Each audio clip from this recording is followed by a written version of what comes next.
What's going on, all you beautiful people? You're tuning into the Baseline Facetime podcast. Make sure to leave a like, subscribe, and comment down below for today's episode. I am your host, Manny, and welcome to the show. What's going on, everybody? Welcome back to episode 3.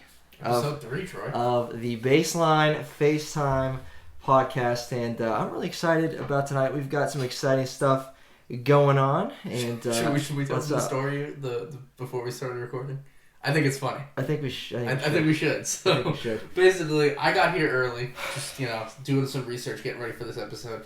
But unfortunately, I'm getting my car back tomorrow, guys. That's a plus because we talked about that last episode of me totaling it. So it's been a week and a half with me not being without a car, and I was like, I gotta get back the car because my dad's gotta go to work, and it's like 10 at night. He's got to go to work at 11. So I'm like, all right, let me just bring it back.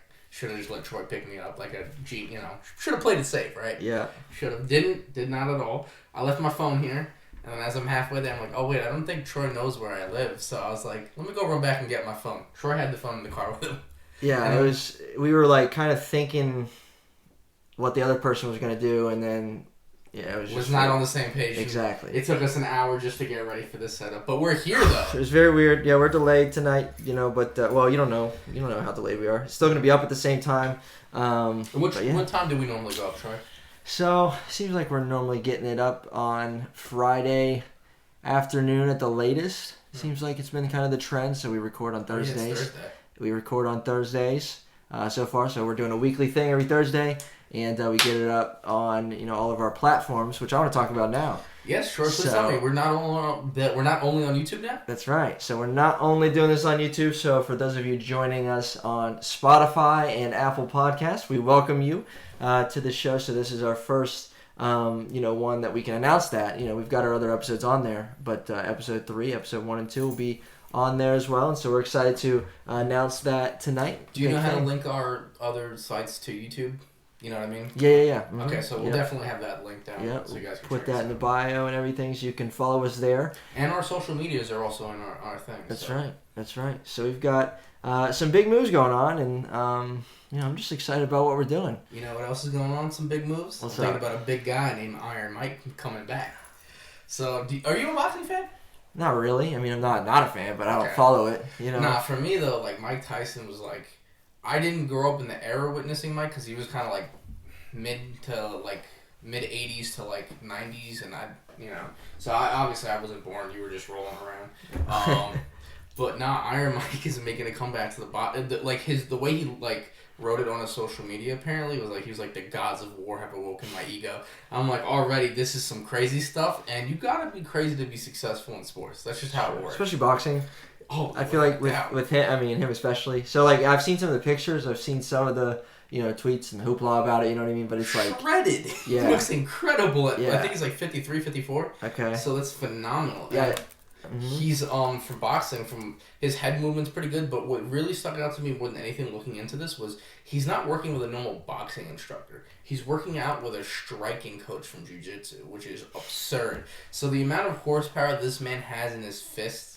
And the fact that he's working with a striking coach is absurd, and I can only imagine what it's like to get hit by Mike Tyson in his prime and getting hit by Mike Tyson now. Let alone now, yeah. So what's his, again, I've seen the pictures, I've seen even, a comparison picture of him from a couple years ago, and, like you said, he's actually put in the work, and he looks good. And so what is his, what's the deal with this? What's his plan? What's he trying to do? Dude, I have no idea, but I don't think he's gonna go for, a title or anything like that. I think he just wants to come back to feed his ego, because one thing I realized about boxing is when you start to get a little bit older, or in any sport that involves fighting, that fraction of a second makes all the difference. Because I've seen two fighters punch each other at the same exact time, but one just connects just a little bit faster than the other, and that's what makes a difference in a fight.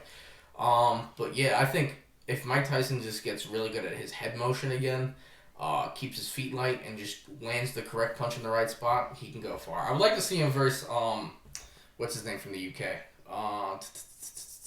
I can't think of his name. I don't know why. But no, Mike Tyson, though, phenomenal fighter. He's my personal favorite heavyweight of all time because when he came back out of jail and started boxing again, he had abs and stuff like that. I was like, oh my god, because you didn't really see abs in the heavyweight division at that particular time. Yeah, and plus, like, he's Iron Mike, man. Come on. It's gonna be great. I mean, it's crazy to see how how good he looks now.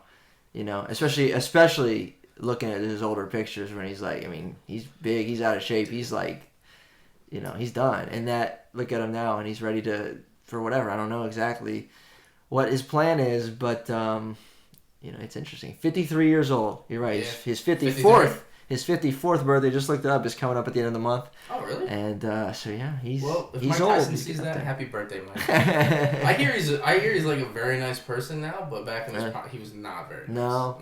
He really was like a very aggressive dog. Mm-hmm. Like if you treated him nice, he would be nice to you.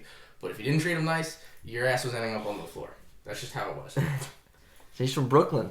Yeah. Not born in Brooklyn, at least. He had a very rough childhood growing up, which was very sad. There was like no love in his life, but eventually when he met his trainer after cutting out of juvenile hall or something, and really took him under his wing, that's what really transformed his life, because like he was also a famous hypnotist, and Mike has gone on record saying he's been hypnotized by his trainer and let him know that he's the greatest, and he would say stuff. And I think he was the youngest heavyweight too. I think he won the title when he was 20 years old, beating grown men. And even when he was 14, they didn't believe he was 14 boxing because he was that big. Yeah, it was absurd. They're like, no, put him in with the 19-year-olds, the 18-year-olds. He was just huge. Yeah. Like, he's my favorite heavyweight more than Muhammad Ali, even though I think Muhammad Ali is greater. That's just how it is for me. Okay. I would take Mike Tyson over Muhammad Ali any day of the week. Yep. So yeah, it's interesting. That's a big thing in the news. A couple other things going on. Yep. But, so I think we should talk about the big news. The big news. The big news. The big news. Big news. The big news is that the NBA is going to Disney World. So it's official, and I mean, I could not be more excited about that. Official today on, Thursday the 4th. Yes. NBA is officially going down to Disney World. They're taking 22 teams down there. Are you surprised it's Disney World? No. Yeah, neither am I. Happiest place on earth, man. Well, there's not that. Apparently, the NBA did a deal with them a while back. Oh, yeah? And they have, like, a whole, like, NBA exclusive experience down at Disney World where you could, like, measure your hands, your size, make your own jersey with your own favorite team. Oh, yeah? And stuff. Yeah, so they have a whole big endorsement there, so that doesn't surprise me. It makes sense. It makes sense, for sure. But, I mean, it's exciting news. I'm pumped, dude. Like, just to know that we have a return set in stone end of July. And so there's kind of like a process of what's going to happen. Like I said, there's 22 teams going down there. And what I've read, there's going to be 8 regular season games for those 22 teams.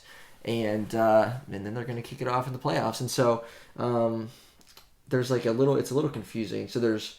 Yeah, I was confused about it too with the whole 8th and 9th seed. So there's 13 teams going down there. Yes. From the West. And then there's 9 from the East. Somehow the Wizards are in contention for possibly sneaking into the 8th spot. So they're the 9th. The Magic, right? Yeah, they're the 9th from the East. But it's so the deal with that, there's 8 regular season games, and then after that, if the 9 seed is within 4 games of the 8 seed, within 4 games back in the standings, then there's like a quick little play-in tournament for the 9 seed. So the 9 seed would have to beat the 8 seed 2 times in a row.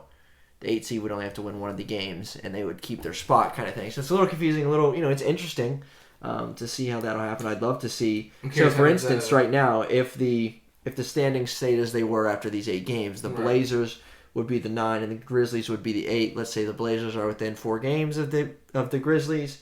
The Blazers and the Grizzlies would square off once, potentially twice, to see if the Blazers can steal that spot. And so it's interesting.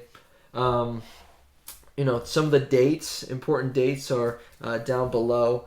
So we've got, it says training camp coming up at the end of the month of June. And then teams will then travel to Orlando on July 7th. So you're going to be there a long time if you're staying through, if you're going to be the last 2 teams standing.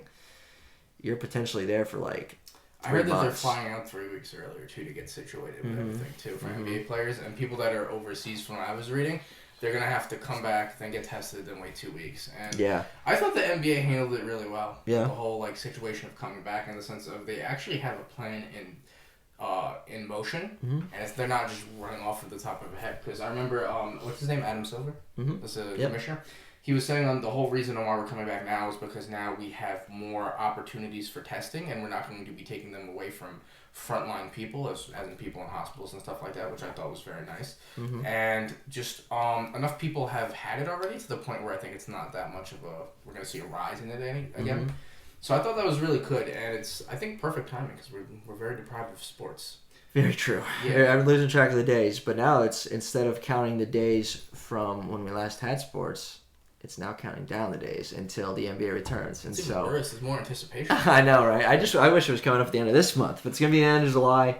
And so it makes, the thing that sticks out to me, obviously, about this is the big difference it makes for next year, right? And so a lot of people were in favor of scrapping and saying, all right, let's just start next year. Who was the team that wanted to do that? Who was the team that was like, they voted against?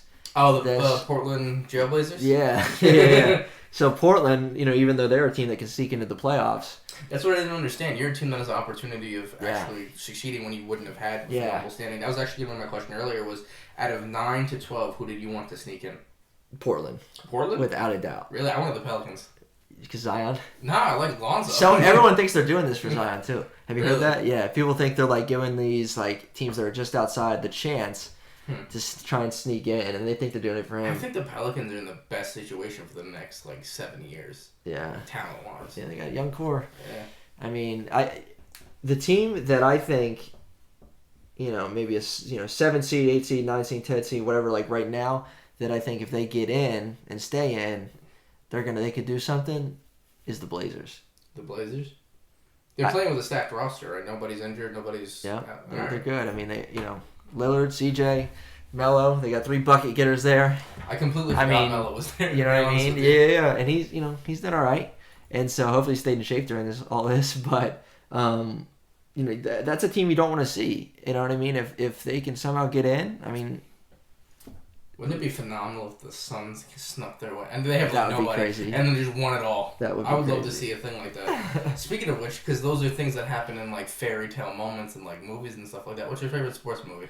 My favorite sports movie? Yeah. You look like a Rudy fan. Rudy's good, but not also my favorite. Also because you look like Rudy. That's tough. I like Coach Carter. I don't know about you. Coach Carter? Yeah, hell yeah. I like because they don't win. Classic. Yeah. Not the fairy tale. Yeah. Maybe 42, the Jackie Robinson movie. Oh, that's a good one. I forgot about that. Phenomenal. Yeah. You know what I mean? That's the storyline, obviously incredible. You learn a lot, and obviously not a fiction one, but phenomenal sports movie. What else is going? Space Jam, dude, come on. Space Jam. Is that a sports movie? So yeah, it is. But I mean, I was thinking about Space Jam too. I'm not gonna let that go in my head. I know. I watched Space Jam a month ago. Can I be real with you? I think I was here when you were watching it. Maybe. Yeah. No, I mean, I'm excited for Space Jam 2 now that I think about it. Yeah. Even though I think Space Jam 1 is going to be the all-time greatest. It's got to be. It's got to be. But, dang. Overall, though, what? How do you feel about how this is situated with that whole opportunity of the 9 seed? Do you like that? I do. Especially if, I don't like the Blazers, aren't my favorite team or anything, but I mean, I love Lillard. Mm-hmm. And I think I would love to see him do some damage on some of the top teams if he somehow got in. Because you never know with this weird situation. You never know. Maybe they'll, get the Lakers and give them a run. You don't who knows? I know you don't want to hear that, but if anyone can, it's Dame time. Damian Lillard. Weren't they in the Western Conference last year? I don't know how deep they went. I know they were far. I think they normally do because normally they're eliminated by the first round. Yeah, first or second round. Yeah. But we'll see. I just hope no one's too fat from quarantine still. Yeah. LeBron James, he looked like Kimbo Slice. You see, the Nuggets owner, Nuggets coach, or something said that Jokic is in beach body shape. They said he's fine. Really? Well, that's the good thing. They lying.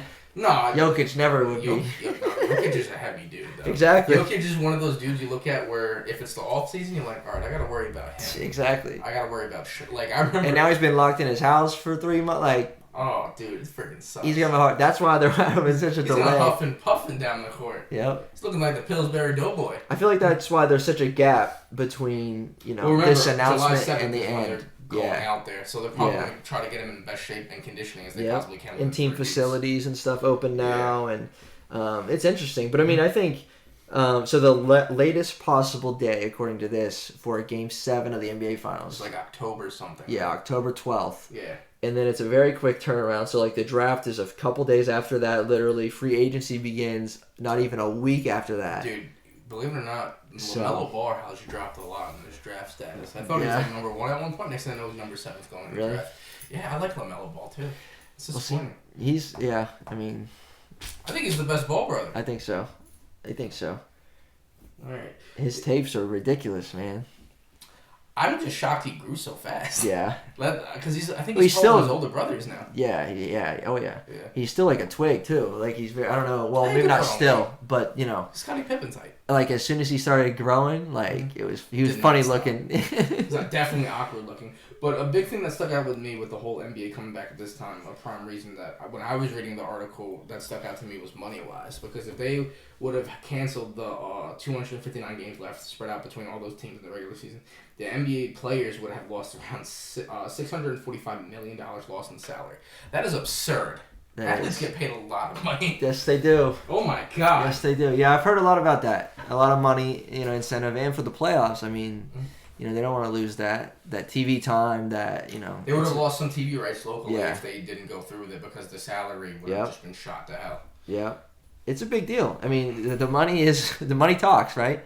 Yeah. You know what I mean? And so, I'm just happy it's back. Man, I'm excited. July 31st. What do you think it's looking like, the two teams that are going to be in the finals? It's hard to tell. No, separate your bias from the Sixers, of course. And then give me your straight shot. Of course. I mean, the easy answer obviously is Lakers-Bucks, but... Yeah, that looks about right. But we haven't... Yeah, of course it does. But we haven't, we don't know. We haven't seen these teams play in a while. We don't know what's going to happen. It'll be very interesting. Like I said, there's 8 regular season games. It's going to be very, very interesting to see who gets hot during those 8 games. And so the way the 8 games work are, I believe it's like, according to their current schedule, but if they are scheduled to play a team that's obviously not in Orlando, then they kind of move on to that next one who's scheduled to be there, kind of thing. So the Magic technically have a home court advantage. But if someone comes out and goes 7-1 in those 8 games and they're playing well, who knows how far they can go? But I mean, I see a few teams out of the East that can make it. I think the Bucks can. Obviously, I think the Raptors maybe. The Heat and Jimmy Butler can. Celtics can, as much as I hate to say it. I think the West is a little more narrow. I see the Lakers and Clippers, and I don't know if there is beyond that. It's not like it used to be, though. You really don't know who's going to win this kind of year. Like, you have a general idea of which teams, but not as certain as it was the last couple of years, which I like. So do you think do you agree with me that the East is a little more open in terms of who gets there? Oh, without a doubt. Yeah. Because, when I look at this team, I see teams that are all right around the same level of competition and competitive nature. Maybe one team might have an edge in one area, but the other team might have an edge in another. But other than that, there's no really sure dominant one that sticks out to me besides Milwaukee. Yeah, and they can be beaten. We've seen that. Yeah, they lose in the playoffs at one point. Yeah, lost to the Raptors last year. So in how the does Eastern the MVP voting working this year? Do you know how that works? I think they voted. They did? It could be wrong. I know could be wrong, but I know I've seen some talks about LeBron deserves it, Giannis deserves it, this, that, this, but technically Giannis deserves it because he goes to the best team, right? Because that's why Kobe got snuffed out of some years, was because he was putting up monstrous points. Yeah. But the Lakers were in 7th, 8th. You know what I mean? We'll see. I mean, it's definitely between those two, and then I think Ja's got Rookie of the Year over Zion. Really? Yeah. Fair enough. Just because Zion came in so late. Yeah. And he came in late though. He's had a very some good points though. He has. He's had a good year, but Ja's been doing it, and. I'm curious, what's your favorite Zion moment so far? Because I know what mine is. It's hilarious. My favorite Zion moment In the NBA, let's exclude college. Nah, not excluding college. All right, fine. Because I followed him a lot. I have a Zion jersey. Really? I have his high school jersey. Do you really? Yeah, man. Oh, it's in the closet over there. So my favorite Zion moment is probably when his shoe busted. Oh, playing Carolina. He's a heavy dude. That did not surprise me. What are those? The Paul George, the PGs? I'm pretty sure. They're destroyed now, so it don't matter. Yeah. That was just, not that it was like, because he got hurt, right? Yeah. But that was hilarious to me. That's fair. I mean, for me, when you look at him, you can't help but see just a baby like Chris Webber, like Shaq in the making. Yeah. Exclude the height. But my favorite moment was when Giannis grabbed the board and then yet Zion comes out of nowhere, grabs the ball, and then stretches Giannis's arms back. Yeah. And he's letting go of it and then puts it back in. Yeah. And Giannis is a strong man. This man is strong. Yeah. And for an 18, 19? 18, 19, yeah. 19. Around that age to come and snatch that ball from a grown man who works out, it was just incredible to see. I was like, oh my God, we're gonna see this for the next couple of years. I'm excited. Yep. He's had, like you said, he's putting up some good numbers. He's doing his thing. I think, but I still think, Ja's had an incredible year. And so I think, he deserves Rookie of the Year. He's right now, right? He's the 8th seed right now. Yeah. Taking hold on to that. It'd be cool to see Ja in the playoffs, see what he can do. Yeah, definitely. Playoffs are you're playing the most elite level of talent, so that really shows if you're really a star or if you're really not really. Yeah. You know what I mean? So I got something else for you. All right. You're going to like this one. All right. This day in sports. 20 years ago? 20 years ago. I think I know where this is going. 20 years ago, this day in sports history. I can't believe it's 20 years. June 4th, 2000, the Lakers came back from down 13. Oh, Western Conference. Yep. In the Western Conference Finals against the Portland Jailblazers, as you would say. Yeah, that's what they were. And Kobe to Shaq, that iconic... Believe it or not, that's my favorite Lakers moment. Yeah? That is because a lot of people probably don't remember this narrative, but obviously their feud was going on. But from what I heard, I believe in like a documentary or like watching clips, was they were getting ready because they already had some failed playoff attempts against Utah, against San Antonio. So now this is their year, right? Yeah. Shaq's winning MVP. He won MVP. And now they got to go in there and win. Because Yeah. if they don't win, they're going to break up the team. Yeah. A lot of people don't remember that narrative because... we just remember the championships now because it's been 20 years. Yeah, true. But a lot of people from the East were rooting for the Blazers to win just because they didn't want that. They knew how good that team was. They just didn't want to play them for the next how many years they were going to be together. They wanted that split up. Yeah, so basically Shaq says it like this. We went in with... I was nervous more than anything, he goes. Which makes sense because he had to go against Arvidas Sabonis, which is like 7'3", I think he was. And he was a good player for the time that he was healthy. And that team was stacked. I don't think people really remember. They had old Scottie Pippen still putting up points. They had a 3-point shooter and Steve Smith. They had Rasheed Wallace, Arvidas Sabonis, of course. I'm trying to remember any other people from that team that was important. I'm going to say Rob Strickland, but that doesn't sound right. But they had a stacked team. So basically, what was it? We were down like 20 points? Yep, so 13 in the fourth. 13 in the fourth, yeah. 13 in the fourth. And, they came back. So, like, that lob, I think I saw the video there. I think it put them up like 6 with like 40 seconds or something like that. Yeah. But it kind of put it away, and that's a huge moment. Like you said, it's your favorite. And then it also helped define Kobe Bryant in the sense of I don't have to, because Kobe's had a whole problem with individualism as I'm going to do what I've been doing in high school and it's going to make me successful here on the NBA level. That wasn't going to cut it. Yeah. And I think at the former coach Dale Ellis at the time, Kobe talks about it where when you have a young kid coming out of high school, you're either going to swing one way, let him do all the freedom that he wants, or not let him at all and have barely any playing time. There's one extreme to the other. So Dale, of course, went to that way. I'm not going to give this kid any playing time. I'm going to give him a hard time. So now he's like, all right, you know what? I'm going to crash through the glass, but I'm not going to do it alone this time. So as he crosses up Scott, you would think Scotty would be ready for the cross-up, but not really. All-time greatest defender. Didn't see that one coming. Goes through it now. I believe Shaq's defender is coming off a little bit. Now he's got a little bit of wiggle room. Kobe throws it, but what Shaq says recently in like a video I watched, he goes, Kobe threw it too high. So if I would have jumped a second too late or a second too early, it would have missed completely. But I got it just right. Once I knew I had it, I wasn't going to take any chance with it and dunk it down. Yeah. And that was the moment. And apparently, I don't know if this isn't true, but when he pointed like that, apparently he was pointing up at his son at the rafters.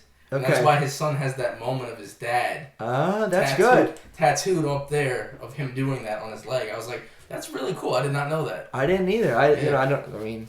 Dude, I'm a nerd when it comes to Laker history. I know everything. That's good. That's a good point. So, like, wow, I never realized. I just like pointing at Kobe, pointing up. I don't know who he's pointing at, but that's cool. Yeah, that was awesome. Pointing to Sharif. Yeah, it's pointing to young Sharif. Yeah. That actually helped with mended their relationship, apparently. I think it was like the 2009 Western Conference Finals. They had co-MVP together, even though they're playing for two different teams. I think Shaq's with Phoenix at the time. Kobe's still with the Lakers, obviously. And then they had co-MVP, but normally they would send you the thing and at your house, and you wouldn't get it. So Kobe goes, "No, give this to little Sharif. I know how much he loves you." And then he goes, "Man, I really messed up. I didn't realize how nice of a guy That's that right. He was." That's right. I heard that story too. Yeah. Yep, that's an interesting thing too. Yeah. I'm curious. I know you're a Sixers fan, but what's one iconic moment of the Los Angeles Lakers that you remember or got to witness, or is your favorite moment more than anything? Because you're old. Okay, can I honestly tell you the first thing that came to mind? Yeah. The first thing that came to mind? Yeah. Are you sure? Is it the torn Achilles? No. Okay. The first thing that came to mind is the Iverson step over. Oh. Why did I think of that? It's gotta be. I mean, like, as much as that's like not really Lakers, on your shirt, that's not Lakers history, but no, it is. it's iconic history. It is iconic. I wish we would have won that finals, but I got you that guys on took us at home though. I got that on a hat too, and yeah. I've seen that hat. That's definitely my favorite Lakers moment. Man, that's you guys crazy. took it on your court though. You know, like that memory of Shaq and Kobe. You know, the lob. That doesn't mean anything. That's not nearly as special without the title. You know, they went on to beat the Pacers. And, that's true. You know, it would have been special. It would have been a cool moment to advance to the finals. But it's a lot more sweet considering they were able to get the job done against the Pacers that year. That is true.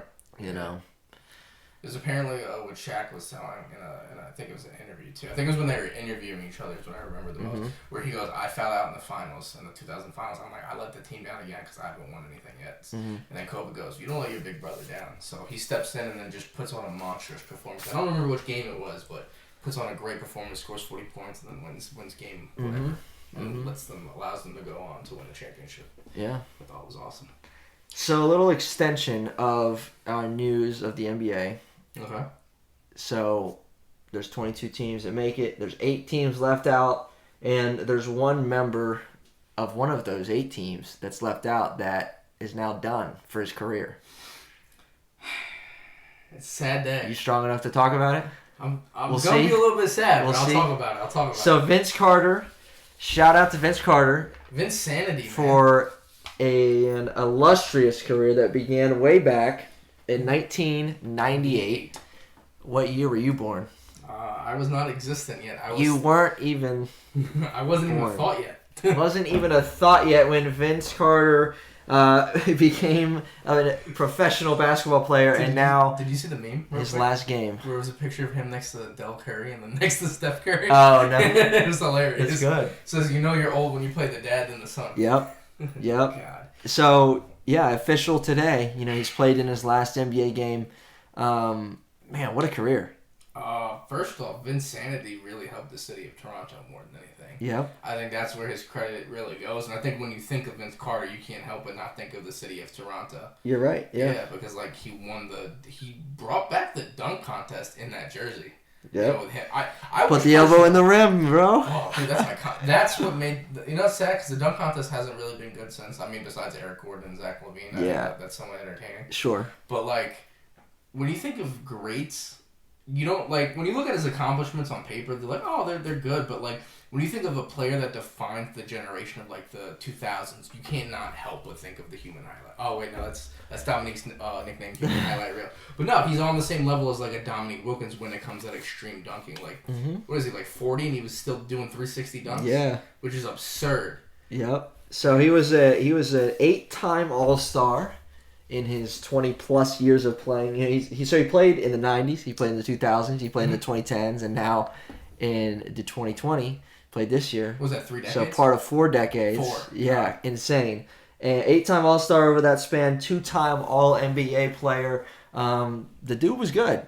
Vince Sanity, Half man, half amazing. I like that nickname. That's one. I love that nickname for him. Air Canada. Hadn't heard that one. That's a good one. I remember that was like his early days. Yeah. Thing. I like that. Do you think with his accomplishments, when we look on them on paper, when you don't see a championship next to them, do you think he's good enough for the Hall of Fame? Oh yeah. Oh yeah, I think so. You know, I think. I think because of his name alone, he's good enough to go into the Hall of Fame. Mm-hmm. If he wasn't Vince Carter, I don't think he'd be in the Hall of Fame. Yeah, just what he brought to. Yeah, just what he brought to the game in that way. He brought so much money. He opened up, like, I believe, nightclubs and stuff like that, and people would come out to Toronto to come and hang out with him, apparently. There's a good documentary about it. Now that I think about it, you know, just off the top of my head, a little similar in a way to a guy that retired, you know, before him and that came into the league just a couple years before him, and Allen Iverson. You know, just similar in the way that, like, Allen Iverson, we know what he did for Philly. We know what he did to change the game. We know what, you know. Culturally, too. Yes. And so Vince Carter, a little similar to what you're saying with Toronto. You know, saving the city of Toronto. And you know, that's both of them doing so without a championship. Both of them doing so, you know, just by a style of play that was a little different and, you know, highlight reels that were different and, you know, change the game in that way without a title. One dominated throughout the air, and one dominated down low, crossing you up. Yeah. That's how it really was. Yeah. I think when you think of Hall of Fame, you cannot help but think of Vince Carter and Allen Iverson. Yeah. So kind of similar impacts there. We know AI got in, and you know, just looking at, you know, Vince's his numbers. I mean, there's one stat that really bothers me. This man has only played 2 seasons with an 82 game record, and that was when he was a Toronto Raptor and a Brooklyn Net, and he's never played a complete season after that. Wow. That really blows my mind because I feel like he's always been there. Yeah. I can't imagine him not being there. Yeah, he's played, you know, I mean, I guess when you play that long, you're going to have a few injuries and bugs and things like that, but yeah, that's interesting. That's interesting. A lot of 73, 72 game seasons and such, but very, very interesting. And then obviously his career changed up a little bit. Oh, wait, I'm sorry. 2011 to 2012, what team was he on? 2011 to 2012 with Dallas. Does that mean he has a chip with Dallas? Because they won that year.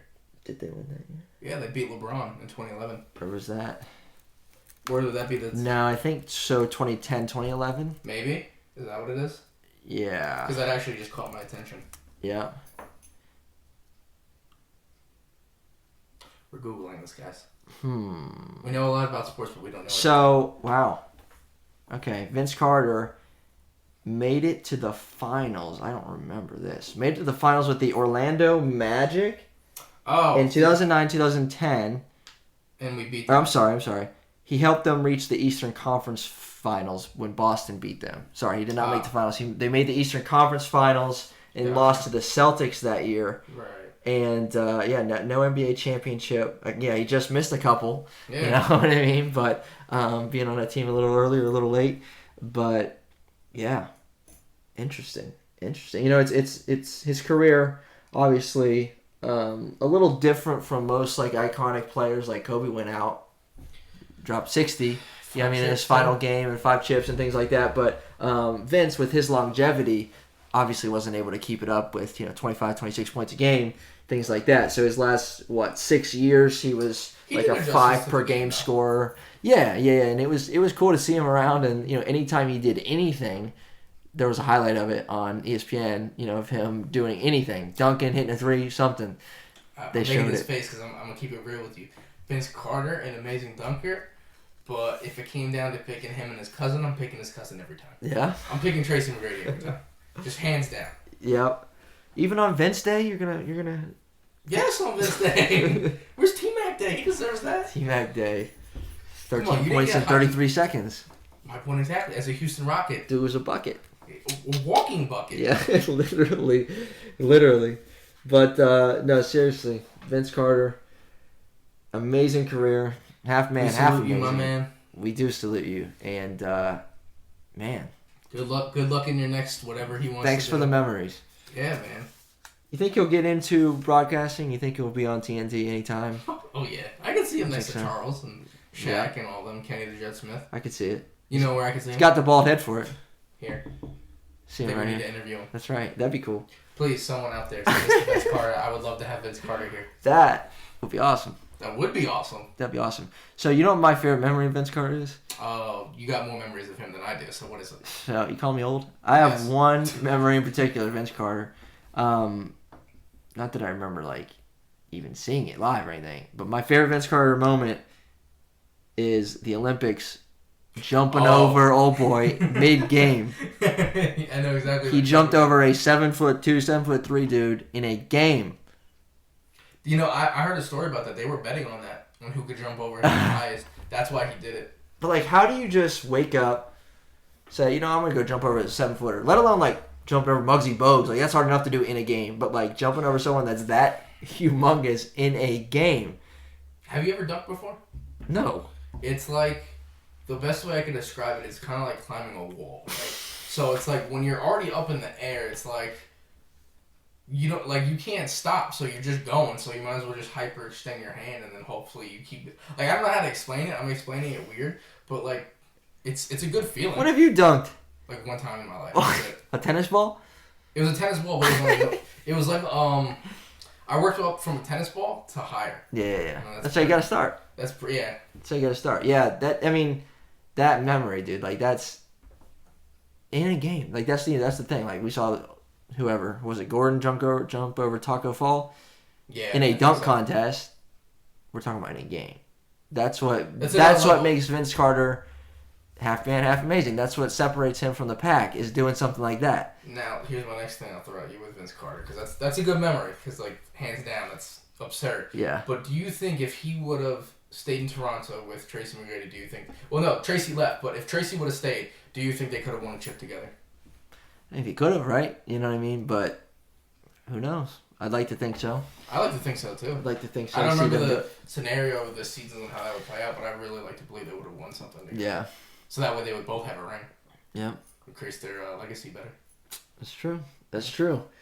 But, again, shout out Vince Carter. Vince Carter, we would love to have you on FaceTime Baseline. Literally. Please, come. FaceTime Baseline, dude. This man can jump from the baseline and FaceTime us. Hey, man. If he comes here, though, like, literally, like, I'll go under, like, we need to go buy a basketball hoop, and I'll go underneath, and he can dunk on me. The only person who can dunk on me. Through you, anything. I'll hold the camera. No, you can hold the camera on a ladder, and he'll jump over you still, and then dunk it. God, I miss Vince Carter already. Already. He's not even gone. Anyway, I think that's a wrap. It's looking like a wrap. And Buffalo chicken wrap. Buffalo chicken wrap. That sounds good. From the Village Idiot Pub. Shout out the Village Idiot Pub. we should have got that. We'll get that on an episode here soon. All right, it's like full disclosure. It's like 12 at night right now as we're wrapping up, so like nothing's open. Yeah, it is. Oh, that's true. That's true. But hey, again, thanks for being here. Thanks for tuning in. Whatever platform you are on, I'm glad that we can say that now. So if you're on Spotify, if you're on Apple Music, or Apple Podcasts, sorry. I think it's just called podcast. I don't even think it's called Apple Podcast. I don't even know. It's weird. It's just a podcast. The app is called Podcast, right? Yep. Yeah.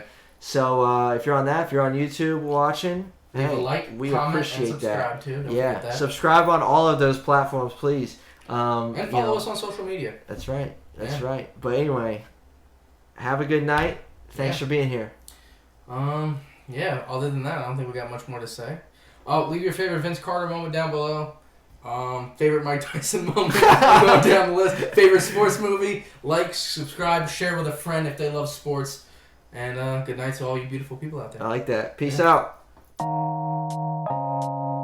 Hey, thanks so much for tuning in to this episode of the Baseline FaceTime podcast. If you haven't already, hit that subscribe button, and we'll see you next time. Thanks.